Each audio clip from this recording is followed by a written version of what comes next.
intolerant for saying so and being censored from saying that, then you're not free. If you are unable to talk about the scripting of the garbage town hall meetings by CNN, and you are, being a target of that, then you're not free. The people on the left are the most intolerant, of course, they are, of the population. Do you see Ben Shapiro's speech from CPAC? I did not. This is exactly what he talked about. He calls the left vile human beings who he says they're intentionally dividing the country in order to promulgate gun control. Absolutely. Everyone in the media, he says, they proclaim they're objective truth tellers. They're actually advocates of the left. He says that our culture is bought into the PC culture, and they are destroying the society. But he goes on to say, who do you think are the biggest bigots in America? It's the folks in the mainstream media proclaiming their objectivity while pushing their agenda. These are the people who suggest you don't give a damn about children murdered in mass shootings unless you agree with their gun confiscation schemes. And he goes on from there, talking about how the media is constantly dividing. They're the most intolerant. They're the biggest haters, all while doing so under the banner of, tolerance and anti-racism and anti-fascism and love. And it's the biggest joke in the world. Any and everybody who pays attention and has an ounce of common sense can see right through it. And these people are losing the public relations battle. I mean, they've abandoned their own voting base in favor of illegal immigrants, demonizing white men, demonizing gun owners, demonizing people, and any person, whether a man, woman, or child, who doesn't think like they do. And they've alienated themselves. And despite what it appears from all the networks on TV, the majority of the American public, 85%, I'd say, does not agree with hardly anything these people say. So we do have to keep plugging away. But Savage was talking about the restrictions on speech. He says, we have restrictions on the First Amendment. We have restrictions on the Second Amendment. You don't get to, as you said, yell fire in a crowded theater. And understand that that's just not the simple. That's more in depth than that. But you get the reference, at least. I'm not using that as a verbatim example. Go ahead. But I don't know if you guys saw Trump speaking at CPAC today, and the response that some in the media gave over his speech. He talked about a number of things, the media lying and this gun debate. It was a really good speech. It was old-fashioned Trump, no script, up there with the microphone, just being himself. And afterwards, MSNBC, this from Newsbusters, freaks out. They said Trump was lying. They said it was a strange speech, like dictators Ahmadinejad and Fidel Castro, and like the leader of Venezuela.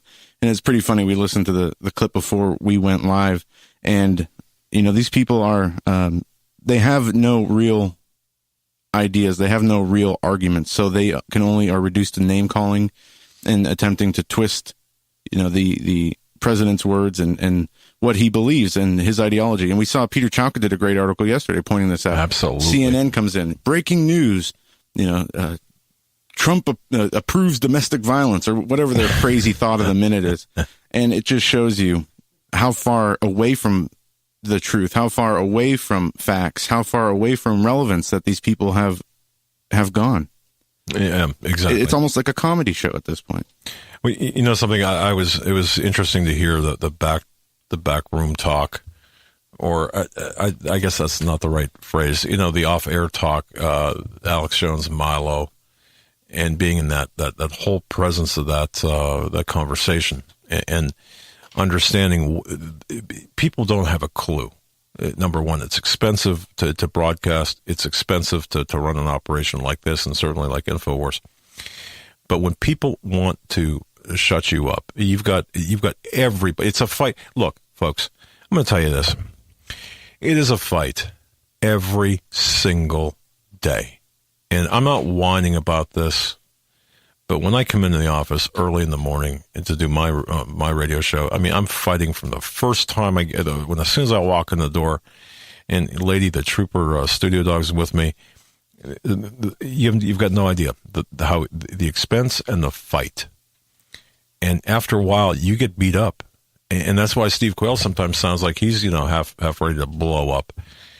You just don't, you don't understand. And the biggest problem is we can't tell you right at this moment. We can't tell you. There will be, I'm sure, a time when we can, but obviously the more that you say, and this, remember this, and Milo said this, the more that you talk about the attacks, the more specific you are, the more replication there is. So understand this. If we were to tell you what we're exactly with precision, what we're fighting, don't you think that the people who would see that as a vulnerability would get on and say, okay, we know what we're going to do, and we're going to fight. It's like giving them ideas. So the reason I'm saying this is we fight every single day. And we're fighting against, believe it or not, the people who profess themselves to be stalwart Christians. If by way of introduction, somebody, and this might sound, I don't care how it sounds, somebody comes up to me and reaches out their arm and say, I'm a Christian, and I have to look at them and, I just, really? I don't know. I mean, what are you going to do? Are you going to stab me in the back? Or I'm a conservative, or I'm a conservative Christian by way of introduction. And I'm, look, people are not who they say they are, or certainly people are not standing for what they claim to stand for. And those are the people who will declare war on you and attempt to smash you into the ground. And then once you're smashed into the ground or down, stomp on you in addition. It's those kind of people. And it's sad, but that's true. So the people who believe that they're on our side, or the people who say, oh, we're on your side. Oh no. So you'll never see, unfortunately, until you're in this position, you won't see what goes on, the fight that goes on every single day. And the people who want to shut us down every single day. The people that go to our sponsors and say, you know what? They said this. Here, look, we have it typed out for you. Now just let that sink in for a second. Here, Mr. Company B, here. This is what they said. And if you don't stop sponsoring their show, we're not going to buy your product. We're going to create this Facebook group and to sponsor you, or to boycott your product or service every day. And we're still here, and we're still strong.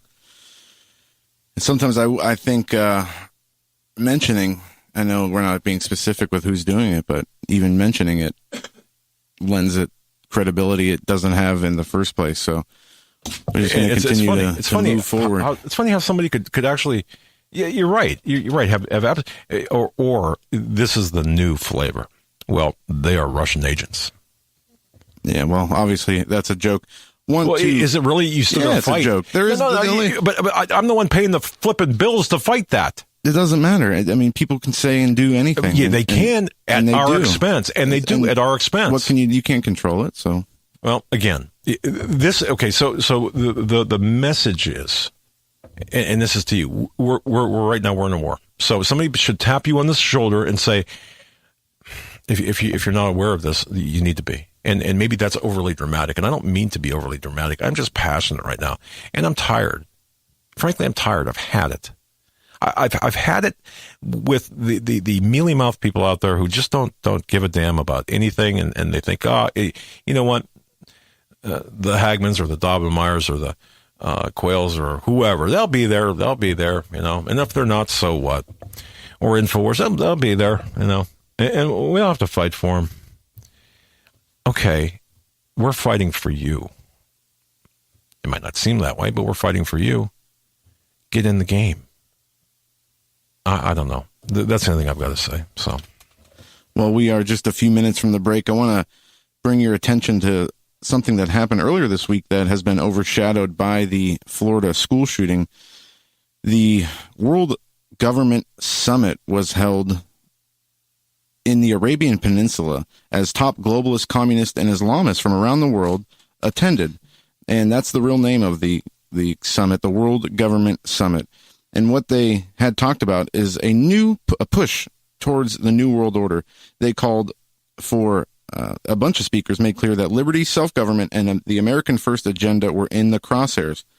Big government, transhumanism, globalism were presented as the solution to these problems, such as man-made global warming, nationalism, and on and on and on.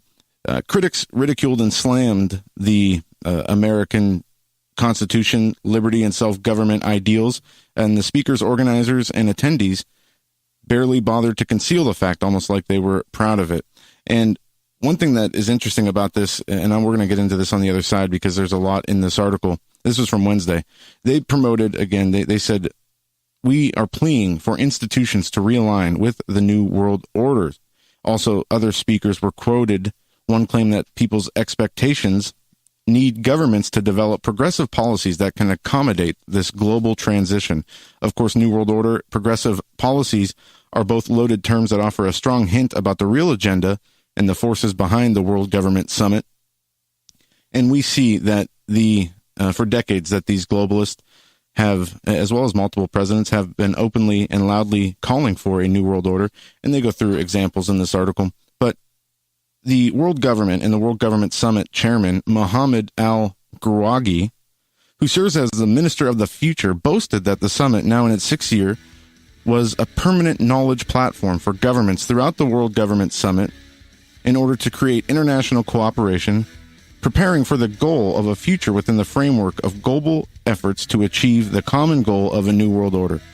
And we'll get into more of who was speaking there and what they were saying when we come back on the other side, as well as a number of other important pieces of news that we have not got to yet today. And throughout the show, we have 3 new debut guests. Jeff Cruer from townhall.com, Kimberly Morin from the Heartland Institute, Ben Shields from The Right Media, and Alicia Powell will be joining us live from CPAC as well. So we got a full show tonight. Don't go anywhere. We'll be right back. And welcome back. We got another half hour of news, another segment of news, and then we're going to be joined by Jeff Cruer of townhall.com. Before the break, we were talking about this World Government Summit that took place earlier this week in, I think it was Dubai. That just doesn't sound good. And one of the things I said that they are talking about a realigning with the New World Order and a move towards global government. And what their agenda is, what their goals are, is just about what you'd expect. It was a very anti-American 3-day globalist summit, pointing to various anti-American, anti-Trump rants by celebrities, globalist bigwigs, and this they made the American people and America enemy number 1. Robert De Niro was there as well. Oh, does not figure. It goes on to talk about the agenda. The UN World Health Organization was there. He gave a speech, talked about a need for universal health care. Pursuing government health care is the responsibility of every country and national government, he goes on to say. But, one issue, the destruction of private health care for the government, universal health care. They also want new trade deals, as well as erasing borders. They want a new government to install new educational standards beginning in nurseries and preschools. And again, this was held by, basically hosted by an Islamic man. And they talk about the influence of Islam in the future of the New World Order as well. And you have the communists represented strongly. But again, you can read this whole article at Hagmann Report or the New American. But what, we just continue to see this push towards a new world order, towards this global government. And then you have the people, the journalists who were there, people from CNN and others, who are promoting this globalist propaganda in order to, align with their masters. But wait a second. World government plans are still ongoing, even with Trump in the White House. Well, okay, I want to make sure you're done with that because I've got some breaking news. Are you done with that? All right. I don't know how many people heard today. A woman attempted to. Yes. A woman rammed a security barrier at the White House with her van. And they reported that she was shot when she wasn't shot. No, well, she wasn't. No, but I do have her identity. Okay. I do. And now, you're not going to hear this anywhere else. This is from my top law enforcement source inside Washington, D.C. As a matter of fact, hang on. For those of you watching, it's the bat phone. He called on this phone. Okay. Don't throw this out. It's a little